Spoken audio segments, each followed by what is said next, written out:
Yo! Video games. What up dudes, Matt here from YoVideogames, and I'm back again with another original video, and this time talking about a subject of course near and dear to my heart, and it's probably a question many people online have asked, and I thought, you know what, I probably should maybe jump in and weigh my opinion on this one, because it seems like there's a lot of, hot feelings about this, or like heated, opinions, but on the other hand, I think there's probably something people might be missing, and that is, of course, I'm talking about the Xenogears remake. Why hasn't Square Enix done one? What's holding them back? What's preventing it from going on? And will it happen? Can it happen?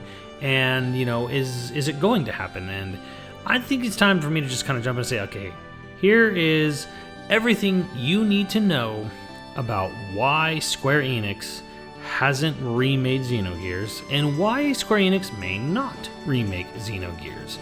Now, before I get into any of the details here, I want to make it perfectly clear that Square Enix is in every legal right able to make a Xenogears remake. There is absolutely nothing from a legal standpoint stopping Square Enix from remaking Xenogears. Entirely possible. It could happen anytime. It could get announced tomorrow. Get announced 10 seconds after I put this video live. It could happen. I know people are going to forget that, and I know it's going to be refuted in the comments and whatever. I'm just saying it right now.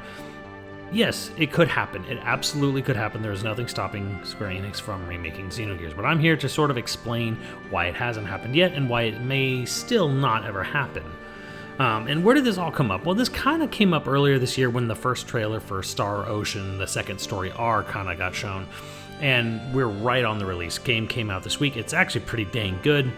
It's a remake done by a studio called Gemdrops, with sort of supervision by Tri-Ace, and it came out pretty darn well. A lot of people really, really like the way the game looks, and I think what kind of like brings in a lot of the Gears comparison is that Xenogears on the PlayStation 1 was made with 2D sprites for characters with a 3D environment, very much in the same way that Star Ocean the second story kind of originally was, but even more so because now when you look at Star Ocean second story R, and it is these 3D environments with all kinds of, fancy lighting effects and stuff going on, with 2D character sprites on top of it, it really does kind of make you stop and think, wonder what Xenogears would look like with that, same art style or what have you. The one difference kind of is in a lot of areas in Star Ocean, you can't rotate the camera like you could in Xenogears, but like it is a fully 3D environment. There's really nothing stopping them from letting you do that or letting that happen in a hypothetical Xenogears remake. So it really just sort of brought everything back up, where it's like everyone's like, hey, I want a Xenogears and stuff. I want to, and of course there's always the Team Asano games, the Octopath Traveler 1 and 2, Bravely Default 2, stuff like that, Triangle Strategy, where also it's like, hey, here's some really nice looking 3D objects with 2D character sprites on top of it, and it looks really good. Where's the Xenogears remake? And I just wanted to kind of emphasize this. It's complicated. And to understand why it's complicated, you kind of have to understand a little bit about how game development works, especially in Japan. Just because someone wants something or something seems like a good idea doesn't necessarily mean it's going to happen. One of the big things with game development, especially in Japan, is that you need what's called a champion. And again, this is not even just Japan. This actually happens quite a bit in American studios and major publishers too, where if a project is going to happen, is going to get greenlit, it needs to have a producer or someone who is spearheading it. Meaning you need someone high up enough in the company that they can propose a project to someone who has the ability to greenlight a budget for a project, and then they have to basically see that thing through. So you need what's called a champion for your product. And this is immediately kind of like strike one, if you will, about Xenogears remake. Why hasn't it happened yet? Probably because there's no champion for it. There's probably plenty of people within Square Enix, or even at smaller developers like Gemdrops, for example, Team Asano, who would love to do a Xenogears remake, or Chrono Trigger remake for that matter.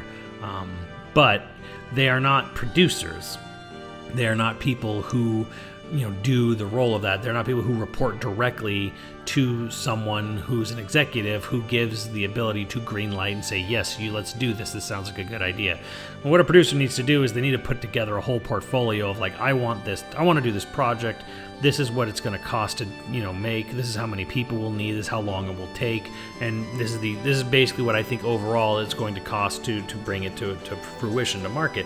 And then he has to give that to an executive or a high-level person, and they have to look at the whole thing and judge whether or not their reporting is accurate on how much it would cost to make. And then they have to sit there and weigh, well, what's the market analysis? Because they'll do a market analysis. This is what happened to Xenosaga, if anyone's curious. We always refer to that wonderful Harada tweet about the market analysis where Harada, was part or involved with, Namco looking into, okay, well, what is the likelihood of the sales? What can we realistically expect a Xenosaga HD collection to sell? And they basically looked at it and decided, based on the initial sales of the original game and how much activity and various other factors they looked into, it would cost more to make, market, release the product than it would, it would cost them more money to do that than they would get back from sales on it. And they decided this is not going to work. It's not worth it. We're basically vetoing the idea. So bringing that all back in, someone at Square Enix has to be a champion, really want Xenogears. They have to be a producer, and they have to basically put together a whole portfolio, and they have to do a budget analysis, and then they have to get that approved. And to get that approved, they'll have to go through a marketing analysis to determine whether or not, hey, is there enough of an audience out there that would buy Xenogears Remake for, say, $60 or even $50? And would that be enough to make back the cost of development and being the cost of marketing and everything else? Would it be in our best interest? Are we going to make money on that? So, and that's where kind of like the sales of Star Ocean, the second story R, is kind of really important, because Square Enix kind of foolishly released way too many mid or low budget games all at once, twice last year, in March and in September, October, and they kind of flooded their own market with product. And yeah, they didn't get really good sales off of almost any of that stuff because, one, some of the games were actually just really bad, and two, the good games were just kind of drowned out by Square Enix's own titles and all the other titles that came out around it. So this is one area where it's like, in the now, this is going to be difficult to get Xenogears off the ground, because Square Enix this year has famously said with their new CEO, we are going to try to push for more AAA games. He wants to take a look at their IP portfolio and which games can we bring up to AAA status. In other words, he wants games to be as big as Final Fantasy, as big as Kingdom Hearts, big as Dragon Quest, at least still in Japan. And Xenogears is probably not the kind of small budget game that they probably have in mind, because they don't really have someone at the studio, at least from what we know, who would be able to continue and make sequels and whatever to it. We're talking about a remake right now. And yeah, Star Ocean Second Story R comes out, but that project was greenlit and went in development years ago. Like, we're talking like now. So unless Xenogears Remake has been in development for a while now, it's going to be more difficult today to get it greenlit now than it was, a couple of years ago, because now then they have a new CEO, and his initiative is to make big budget, big selling titles, and he doesn't seem as interested in this sort of smaller Chocobo, GP, Valkyrie Elysium, or even Star Ocean style of games. So the only thing that can really change their mind is if Star Ocean Second Story R sells really well.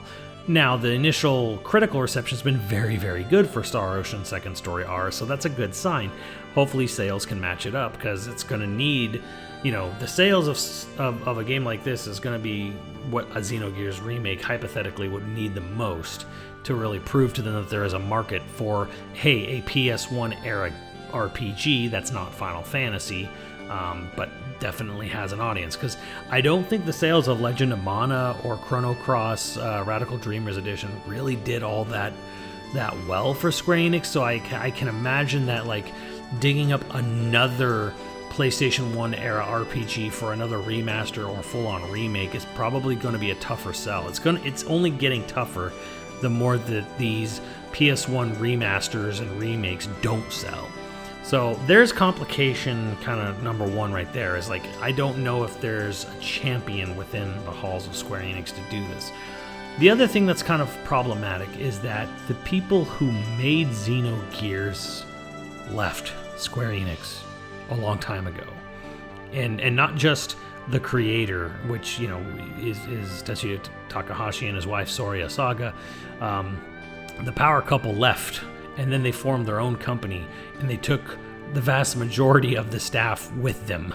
You know, we're talking, you know, Yasuyuki Hone and, you know, Masada Kato, you know, either all work at Monolith or they're freelance on their own somewhere else now. So the vast majority of people involved with, say, Xenogears originally are gone, and the people who are still working in the game industry, what are they doing? Well, they work for Nintendo now.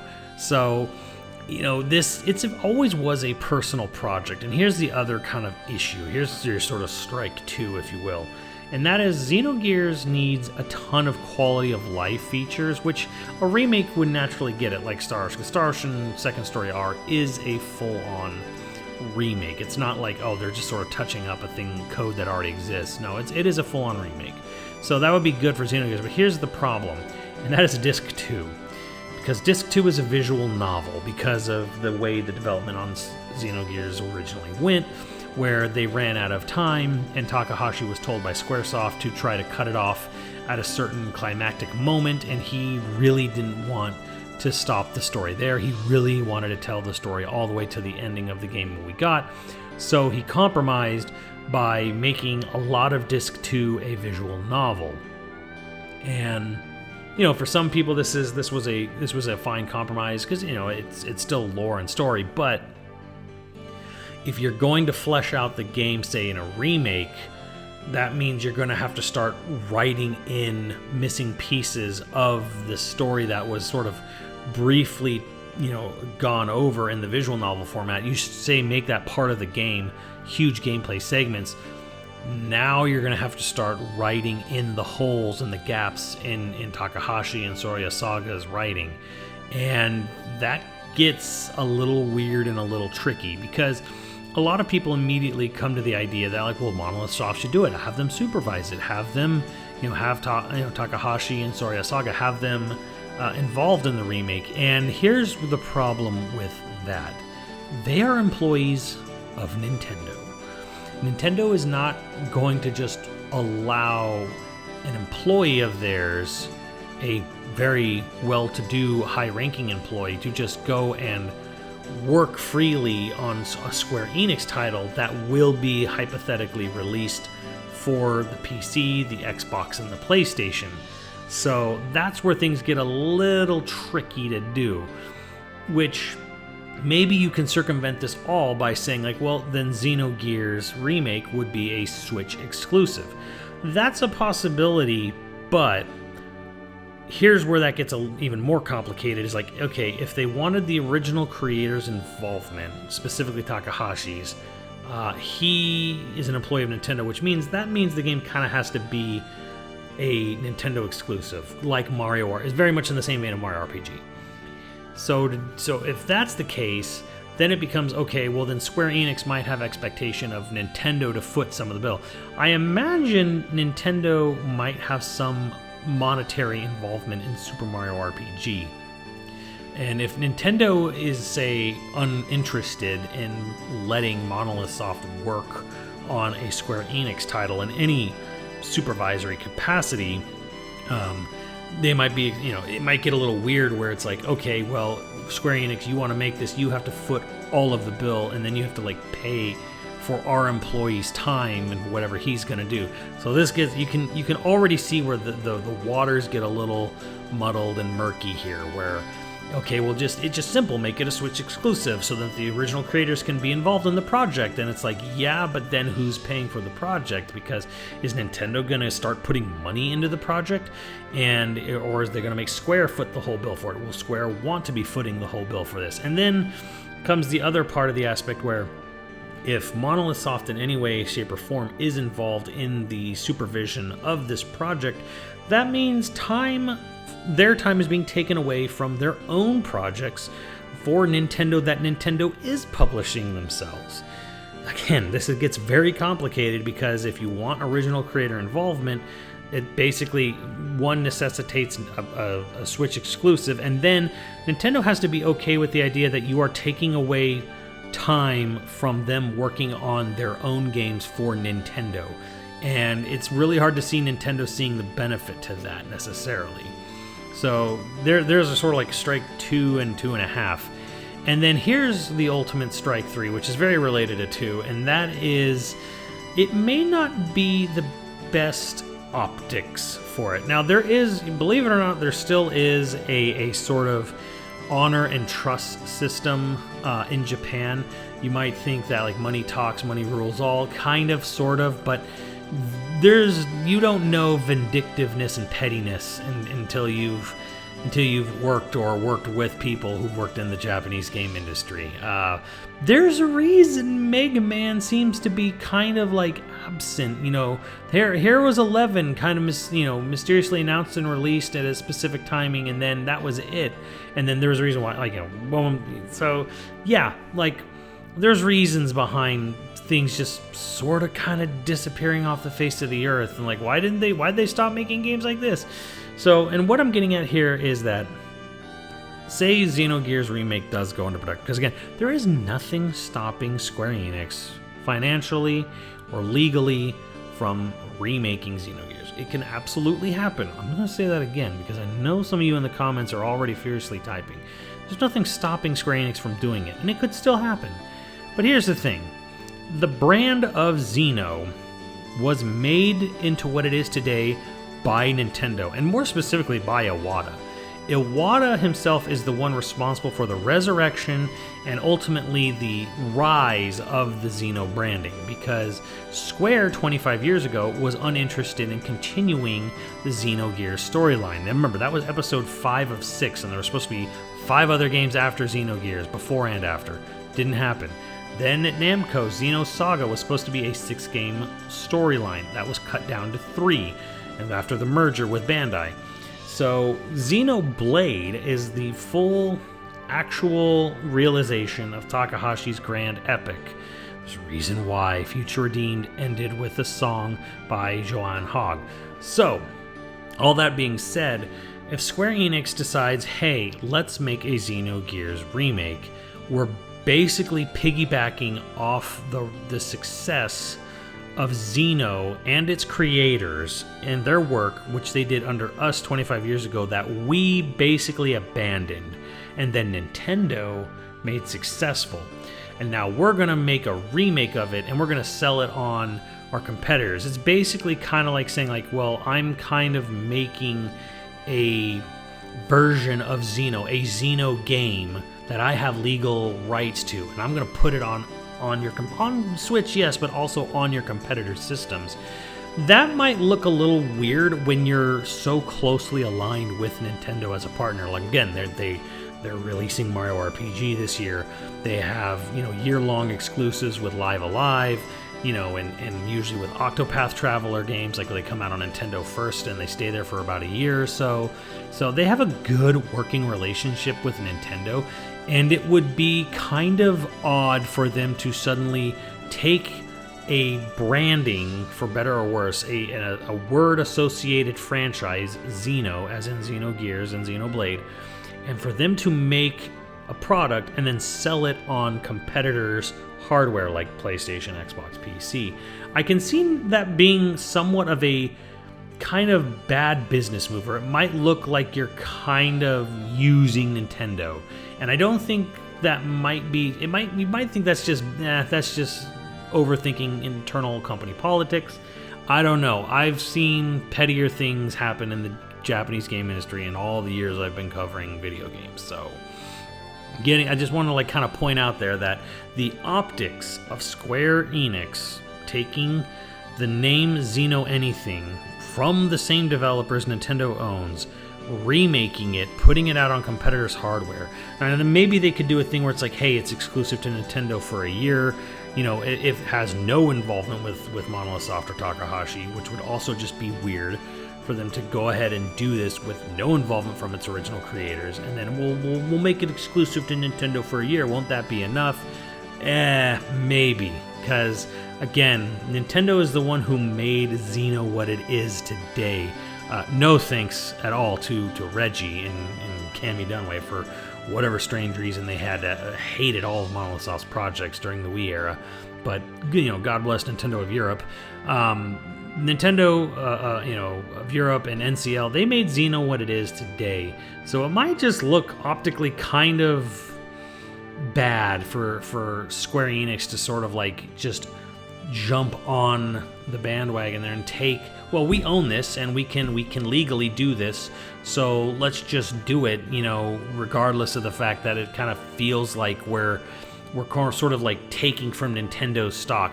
Even though, yes, Xenogears did start on PlayStation, originally at Squaresoft. So I mean, I get it, but optics and honor and sort of like that still has a place in the Japanese game industry. You don't have to believe me, and I know many of you won't, but I'm just saying that optically, this is a reason. In fact, these three reasons in particular.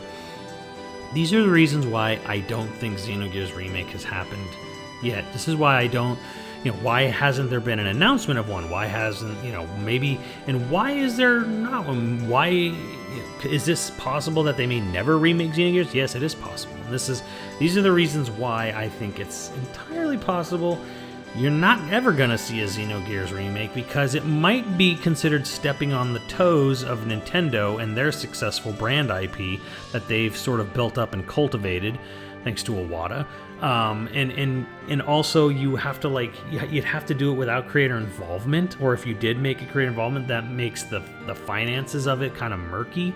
And who wants to champion this? Who wants to dive into such a very personally driven project that was Xenogears? Like, Xenogears was a very personal project for Takahashi and Soraya Saga. It's who are you going to find that's going to want to remake it and possibly start filling in story bits and pieces without the creator's intent? That seems like a pretty tall order, and it's probably a big reason why it just hasn't happened yet. So, Tri-Ace is still around. They're not owned by, a first-party company like Nintendo. So when Tri-Ace wants to, have Gem Drops make a remake of Star Ocean 2, there's really nothing getting in the way of that. They just have to convince Square Enix, to say, hey, this is worth your time and money to do that. And there's really nothing standing in the way. It's the first-partiness about this, and the fact that the creators still do exist and are successful, and are a successful developer on their own now, and now as part of the Nintendo family. That's what makes the Xenogears remake prospect kind of complicated, and it's why we haven't seen it yet, and why we may never see it.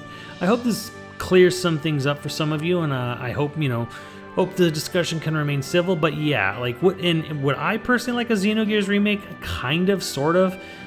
It needs, again, a ton of quality of life improvements to the game, which I would assume would naturally come with the remake. I wouldn't be anywhere near as excited for it as, I say, a Xenoblade 4, of course, naturally. I feel like the Xenoblade games are, from a gameplay perspective, just infinitely better and a much better realization. It's Xenoblade is basically Monolith Soft taking everything they learned over 20-25 years of game development and then refining it into the perfection that was Future Redeemed.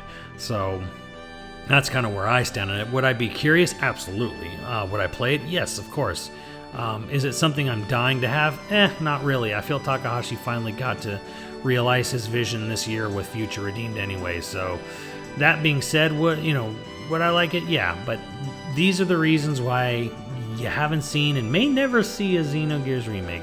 Let me know what you guys think, and I'll see you on the channel later, dude.